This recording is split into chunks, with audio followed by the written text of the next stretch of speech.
आंखों में तेरी अजब सी अदाएं हैं हो आंखों में तेरी अजब सी अदाएं हैं दिल को बना दे जो पतंग सांसें ये तेरी. Our first night sleeping at altitude. Kaza is at 3,650 metres above sea level. This is not much below the summit of Aoraki Mount Cook.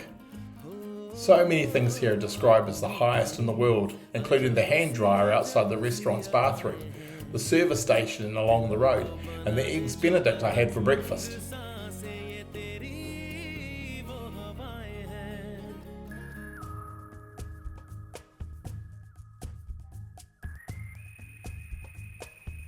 The altitude has made it difficult for some of our cohort to sleep. Some had opted out of altitude sickness medicine to avoid the side effects, but have opted in now that we have arrived.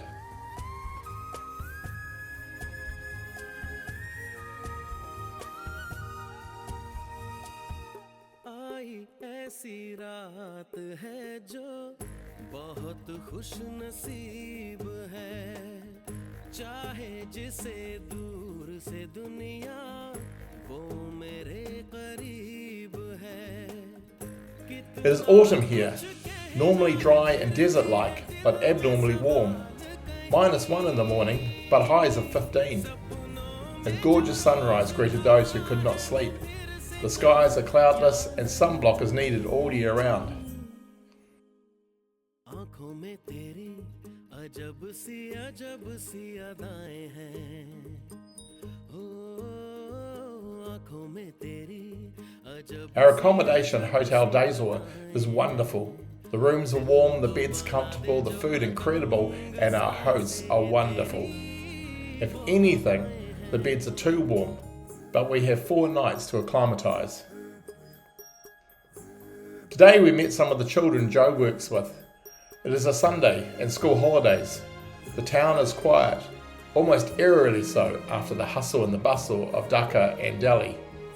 We made our way to the children's room via the shop where the children each chose their favourite flavour of chips. The children's room is the place where Joe runs her after school and holiday programs. It has no electricity but plenty of atmosphere. The space is full of arts and crafts materials, books and teaching resources. Our team working together led songs, read stories, shared afternoon tea and a craft activity. So much excitement and joy. This was certainly the highlight of our day.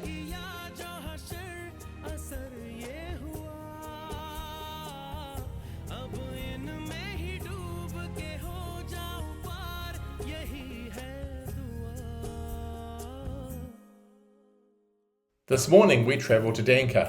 This village has been here since the 12th century. Its name translates to fort on a cliff. It is 3,870 metres above sea level and built on a spur high above the valley. It is said that in the past it was very easy to defend. Lamas or monks would sit in the monastery and throw stones at the invaders.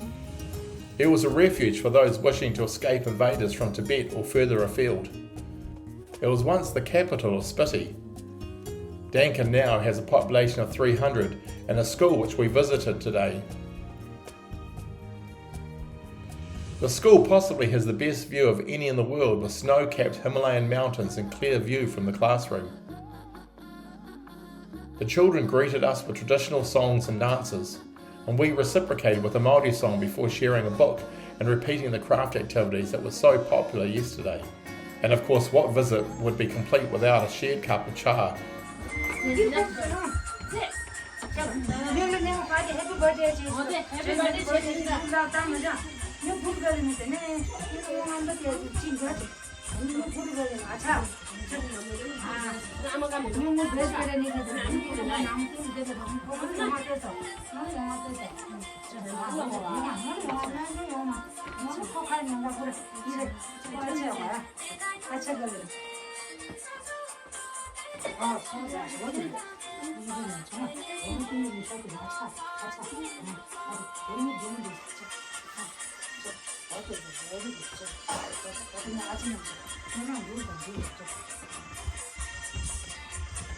Dancing at altitude takes a lot of energy.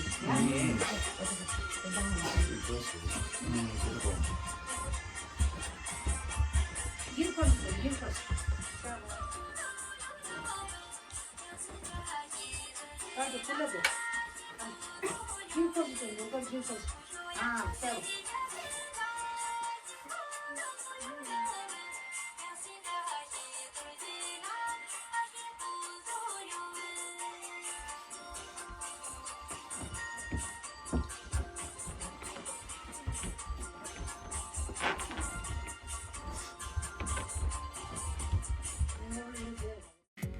आँखों में आँखें तेरी, बाहों में बाहें तेरी, मेरा न मुझ में कुछ रहा, हुआ क्या? बातों में बातें तेरी, रातें सौगातें तेरी, क्यों तेरा सब ये हो गया, हुआ क्या? मैं कहीं भी जाता हूँ. The entire Himachal Pradesh region is stunning. The rock formations tell of ancient geothermal forces and glaciers that have formed the spectacular mountains and immense valleys. None is more so than Pin Valley. We drove there for lunch. Pin Valley National Park is the only national park in this part of India. The park covers an area of 675 square kilometres.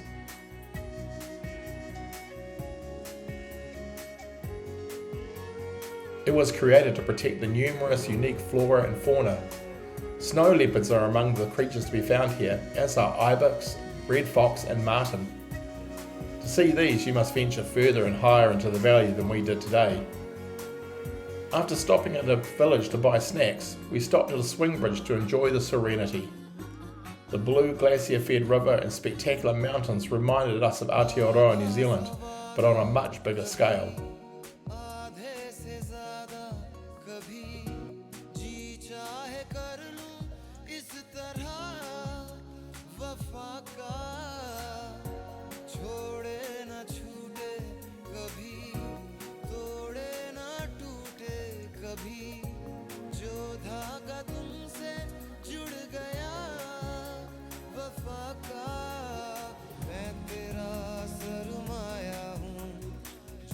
Growing here are sea buckthorn berry bushes.